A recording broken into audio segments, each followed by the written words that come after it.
Hello friends, welcome back to our YouTube channel. Current affairs के second part में आपका स्वागत है। एक इम्पॉर्टेंट खबर ये है कि एमपीपीएससी का एई का जो एग्जामिनेशन सेंटर है वो मोबाइल पर भेज दिया गया है और 17 तारीख से एडमिट कार्ड डाउनलोड हो जाएंगे। जो लोग इसको दे रहे हैं वो अपना रिजर्वेशन वगैरह अपना करा लें और पेपर के प्रति गंभीरता रखते हुए अगर देने जा ही रहे हैं तो अपना एमपी स्टैटिक पोर्शन और सिविल तैयार रखें। खैर, यहाँ पे करंट अफेयर्स की बात करते हैं पार्ट 2 में। पहला question, in which city has Ministry of Home Affairs approved setting up a national cyber forensic laboratory for evidentiary purposes। कुछ क्वेश्चंस ऐसे आपको लगेंगे जिनकी भाषा आपको थोड़ी टिपिकल लगेगी तो हम उनको हिंदी में कन्वर्ट करा देते हैं। National cyber forensic laboratory evidentiary purpose के लिए जो इस्टेब्लिश किया गया है, ये ministry of home affairs Ajay Kumar Mishra Teni ने इसका उद्घाटन किया था। और ये कहाँ पे किया गया? ये हैदराबाद में किया गया है। इंडिया के first drone forensic lab research centre की बात करो तो ये केरला में है। Which of the following institute has established centre of excellence in land survey in December 2021। Centre of excellence in land survey December 2021 में किस इंस्टीट्यूट के तहत इस्टेब्लिश किया गया है? तो राजनाथ सिंह ने इसका उद्घाटन किया था डिफेंस मिनिस्ट्री के तहत। National institute of defence Yeats states management, defence states management, इसको NIDEM भी बोलते हैं, NIDEM भी बोलते हैं। अगला क्वेश्चन है, in January 2022 which country took over the G7 presidency? Option है Netherland, Germany, Austria, France. Germany ने किया है और ये जून 2022 में इसकी अध्यक्षता करेगा। जून 2022 में मतलब जो भी सम्मेलन होता है G7 का वो होगा। G7 में जो कंट्री हैं वो US, Canada, Japan, France, Italy, Germany और UK हैं। तो करेक्ट ऑप्शन जनवरी होगा। Let's move further. आप चाहें तो पेन और कलम पेन की मदद से अपने ऑप्शंस नोट करते जाएं, अपनी एक्यूरेसी भी देख सकते हैं। अगला क्वेश्चन है, indomitable a working women's notes on life work and leadership, ये पुस्तक का नाम है और ये बहुत इंपॉर्टेंट क्वेश्चन है। मैं इसको क्लियर कर दूं, किस पर्सनालिटी की ऑटोबायोग्राफी है? ये बुक जो लिखी गई है अरुंधति भट्टाचार्य की ऑटोबायोग्राफी से संबंधित। तो करेक्ट ऑप्शन बी होगा, अरुंधति भट्टाचार्य। अगला प्रश्न है, who has been appointed as the chairman of the Indian Council of Historical Research ICHR? Option है MK जैन, अनिल वोहरा, रघुवेंद्र तनवार, गिरीश चोपड़ा। तो इसका करेक्ट ऑप्शन है Raghuvendra Tanwar. Correct option C part. Let's move further. अगला क्वेश्चन है, from 2022 Republic Day celebration will begin every year from which date?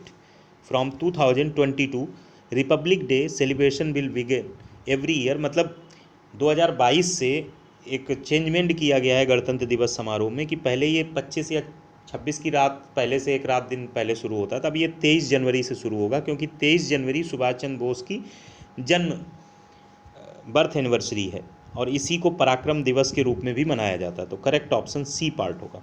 Which of the following country has one under-19 Asia cricket world cup? किसने जीता है UAE में, जो दिसंबर 2021 में हुआ था?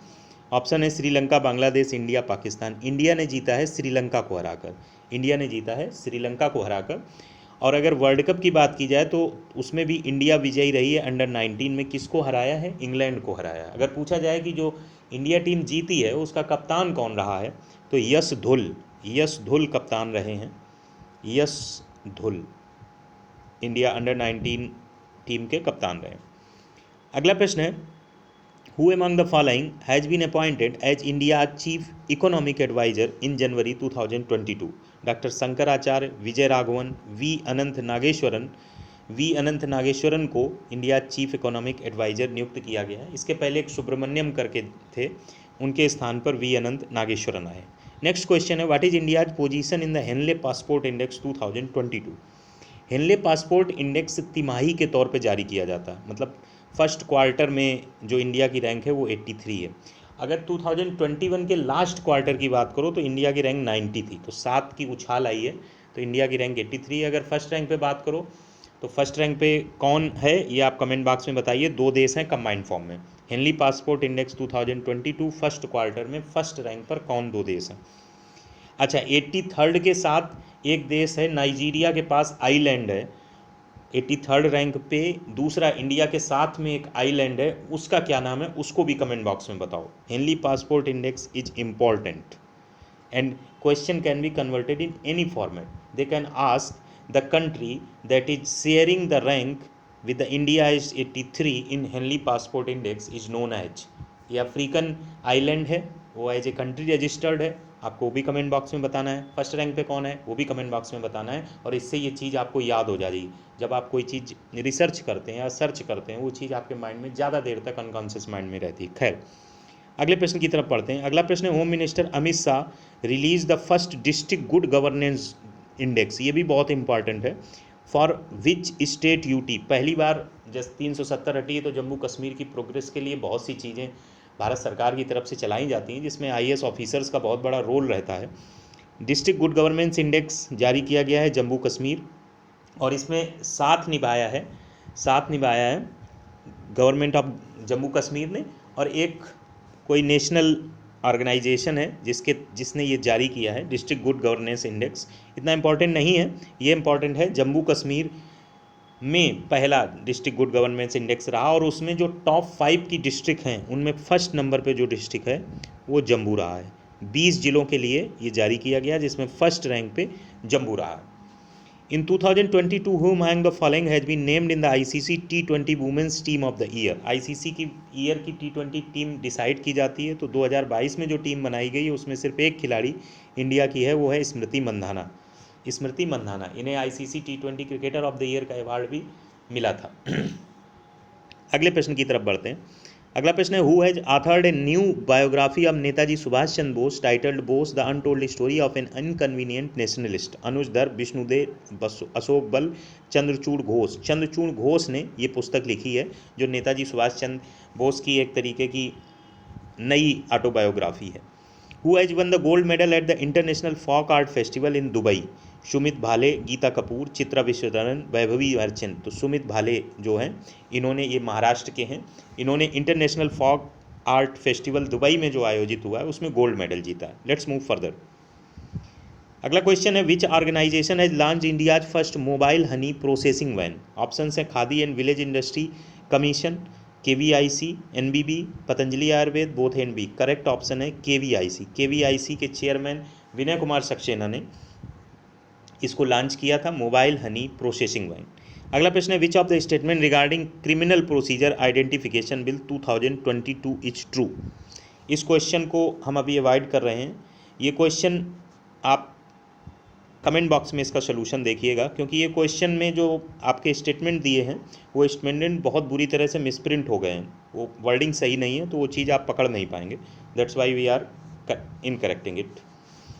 Let's move further. अगला क्वेश्चन है, what is the percentage of female जजेज इन द हाई कोर्ट? ये बड़ा चर्चा में रहा था।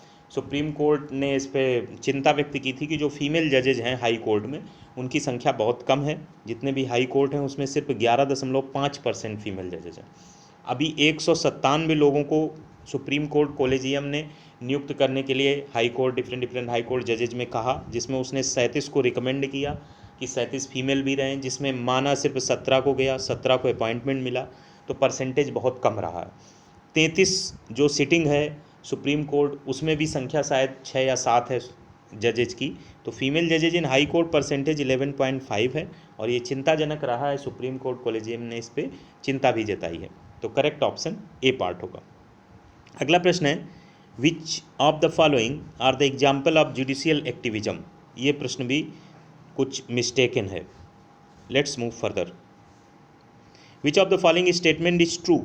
Recently World Cancer Day was celebrated on 4 February 2022। बिल्कुल करेक्ट है। This year's theme was close the care gap. बिल्कुल सही है, क्लोज द केयर गैप और 4 फरवरी, ये वर्ल्ड कैंसर डे से रिलेट करके दोनों सही हैं, तो बोथ 1 and 2 हो जाएगा। Karolina Bielawska the winner of miss world contest 2021 held in Los Angeles USA belong to which country? Poland से बिलोंग करती हैं। अगर मिस वर्ल्ड है, अगर आपसे मिस यूनिवर्स पूछा जाए तो हरनाज संधू। इसके बाद, which of the following has decided to give its membership to Ukraine in March 2022? European Union ने अनाउंस कर दिया है कि हम यूक्रेन को मेंबरशिप दे देंगे, जिसके लिए वो रसिया से भी लड़ गया। यही कहना चाहिए। नाटो देशों की एक चाल के तहत यूक्रेन और रसिया में विवाद चल रहा है, तो यूरोपियन यूनियन में सदस्यता देने के लिए यूक्रेन को अनाउंसमेंट हो गया है। Let's move further. अगला क्वेश्चन है which of the following statement is true. World wild life day was observed on 3 मार्च 2022, बिल्कुल करेक्ट है। This years was theme was recovering की स्पेसीज फॉर इकोसिस्टम रिस्टोरेशन, ये भी करेक्ट है, तो बोथ 1 और 2 हो जाएगा। अगला क्वेश्चन है which of the following statement is true. Recently Maldives unveiled the Mahatma Gandhi green triangle, गलत है, मालदीव की जगह मेडागास्कर होगा। मेडागास्कर में महात्मा गांधी ग्रीन ट्रायंगल का उद्घाटन हुआ और ये महात्मा गांधी के लिए एक श्रद्धांजलि के तौर पे किया गया है, तो करेक्ट ऑप्शन होगा 2 ओनली, 1 गलत हो जाएगा। अगले प्रश्न की तरफ बढ़ते हैं। अगला प्रश्न है recently at which of the following places was the world's largest canal lock inaugurated. Netherland में एम्स्टर्डम पोर्ट पे सबसे बड़ी लार्जेस्ट कैनाल लॉक है, जिसकी शायद लेंथ 500 और विड्थ जो है या गहराई जो है वो 200 मीटर है, देख लीजिएगा, लेंथ 500 मीटर है। नेक्स्ट क्वेश्चन है which of the following statement is true. अगला क्वेश्चन है which of the following statement is true. Quads ministerial meeting was recently held in Melbourne Australia, बिल्कुल सही है, ये शायद जनवरी की बात है। ऑस्ट्रेलिया, जापान, इंडिया और अमेरिका ये मेन मेंबर हैं क्वाड के, बिल्कुल सही है, ऑस्ट्रेलिया, जापान, इंडिया और अमेरिका मेन मेंबर हैं, तो करेक्ट ऑप्शन सी हो जाएगा। हमने कोशिश की है कि जो स्टेटमेंट हैं वो दोनों करेक्ट ही आपको मिले ताकि चीज़ें रिमाइंड रहें। वहाँ पर तो आपके साथ धोखा हो भी सकता है कि एक स्टेटमेंट सही है एक गलत है, तो आपको रिमाइंड रहेंगी और ये चर्चित चीज़ें रही हैं। इसके बाद अगले प्रश्न की तरफ बढ़ते हैं। अगला प्रश्न है Francis Carey who receive the Pritzker prize belongs to which country. जो प्रिट्जर प्राइज है ये हयात फाउंडेशन के द्वारा 1979 में शुरू किया गया था और इसके तहत $1 लाख अवार्ड मिलता है और ये फ्रांसिस कैरी को मिला है। ये बुर्किना फासो से बिलोंग करते हैं, फ्रांसिस कैरी बुर्किना फासो से बिलोंग करते हैं। जबकि पुलित्जर पुरस्कार जो है कई श्रेणियों में दिया जाता है। पुलित्जर पुरस्कार यूनाइटेड नेशन का सबसे फेमस पुरस्कार है जो पत्रकारिता के क्षेत्र में ज़्यादा दिया जाता है और अभी हाल में जो पत्रकारिता या समाचार पत्र के क्षेत्र में न्यूयॉर्क टाइम्स को मिला था पुलित्जर पुरस्कार, न्यूयॉर्क टाइम्स। और ये क्वेश्चन कहीं पूछा भी गया था, आई थिंक यूपीपीएससी यही 2019 में पूछा गया था। जो भी हो, अभी हाल 9 मई में कुछ अनाउंसमेंट हुए हैं, वो उतने इम्पॉर्टेंट नहीं है क्योंकि आपका पेपर 29 मई को जो होना वो 23 अप्रैल को संभावित था। तो जितनी भी करंट अफेयर्स है वो आप ये मान के चलिए कि मार्च तक की बहुत महत्वपूर्ण है, क्योंकि पेपर बन गया होगा लगभग 6-7 अप्रैल तक, तभी वो 23 अप्रैल को हो सकता था। अब इतना भी नहीं फास्ट फॉरवर्ड है यूपीएससी तो है नहीं यूपीपीएससी कि अब अगर 23 अप्रैल से 29 मई गया है तो कुछ अप्रैल का भी डाल दो या अपडेट कर दो, क्वेश्चन पेपर चेंज कर दो। उतना फास्ट फॉरवर्ड चीज़ें नहीं हैं और ना ही उतना स्टैंडर्डाइजेशन है। खैर, हमने आपके सामने चीज़ें रखी। जो 2 क्वेश्चन हमने कट डाउन किए हैं उनको कोशिश करेंगे कि कमेंट बॉक्स में जल्द से जल्द पिन कमेंट में डाल दें। और भी अगर कोई क्वेश्चन में आपको कोई गलती लगती है तो कमेंट करके ज़रूर बताएं। और नेक्स्ट वीडियो में हम आपके सामने जनरल स्टडीज़ का मॉडल पेपर लेकर आएंगे। Thanks for watching.